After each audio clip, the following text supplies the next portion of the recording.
So here is the left. You can see there how far it goes, and here on the right.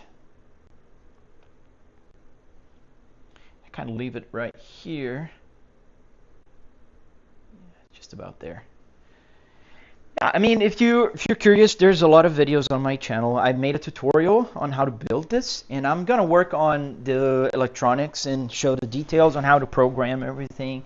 It's basically Arduinos. There's a bunch of Arduinos here, so this is my version 3 of my climate control. All the buttons work. They do things in game, so I press like the air recirculation here, and it changes the camera. The on and off for the AC gets in and out of the car. Because there's no car here, I can't do that.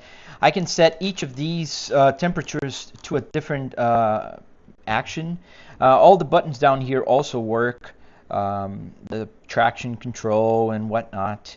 The heat, the seat heat is obviously not heating my seat because I live in Florida, but it works in game. So pretty much any button here, I can do things in game. So the active chassis, the hazards, all here on the phone. The phone is actually the number, so I programmed it to be like a keypad.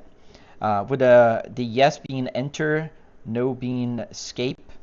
I have some directional keys behind my steering wheel as well. Next track on the steering wheel, that kind of stuff. And well, the gauges, as you could see, they also work. I can put whatever I want here. It's just showing the name of the song that was playing before. But I can just, because the game's cars are named weirdly, so it shows like that. But it should be showing the car that I'm driving, or the last car that I drove here.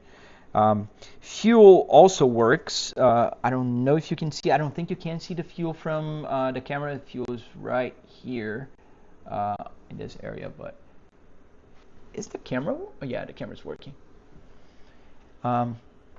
The dashboard, yeah, the dashboard is actually lit. Everything is lit. It's just the contrast of the camera. Let me show you. If I reset the dashboard, like, let me open up here and reset it. Wait, here. So if I go here on SimHub and, for instance, just reload the game, what game is it playing? Like, change to Flight Simulator. Now you see that it's all dark. So it's gonna have a startup sequence and it's gonna restart.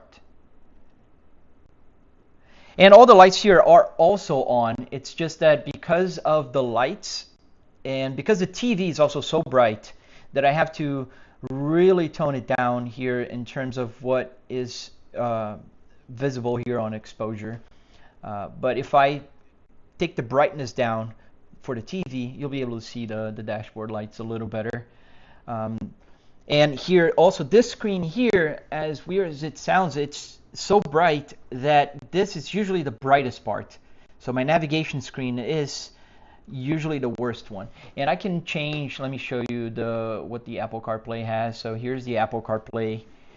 It has the frame rate, which now, since I'm not clicking, I'm not the window now, that's not the game that's focused. It's showing 60 frames per second, but it's it varies. Let me go back to the game here now. It's just about 125 here, and when I'm driving outside, it's usually around 70, 80.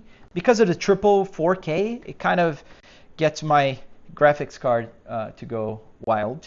And the other stuff here, I got CPU temperature on the top left corner, CPU load. The CPU fan is not working because I'm using an I/O cooler, so I don't know why it's not capturing the fan from that thing. I gotta work on that. I don't know why it's not working. And then I have the GPU temperature, the GPU load, and the GPU fan speed. They're all working. And the memory, how much memory is being used right now. And then if I change screens, you see here that I have the engine and drive and assetto corsa, iRacing, whatever. It will all work. So the turbo pressure, water temperature, oil pressure. I can see the the fuel usage, like how many laps I still have, like the autonomy, the time, the track length, the track name, the tire information. There's a bunch of information there. If I'm using on a game also, like a racing game, I can see the standings. So if I'm first, second, the best lap. And here's the song. It's showing the song that was playing before, so I could just hit play here on my, and it'll play. And I can also move to the next track and whatnot. And here's just just a boot up screen for my Apple CarPlay, which has the date working. So today's Thursday, May 15, and the time is correct. Yeah, man, I love building these. I built a BMW E60 also. There's a few videos on my channel, and that one is gonna go up for sale because I built for a friend, and then he got a new kid, and then he just decided he wanted to sell it. So I'm just gonna finish the electronics and sell it. Oh yeah, UK, that's a tough shipping cost. I don't think that'd be easy to pay for shipping that big heavy thing. Yeah, but that's my simulator here. So let me go back here on to the screen here, so I can go back here. Have the gauge in GTA 5, and then I have with the pedals also, if I want to show the pedals. Yeah,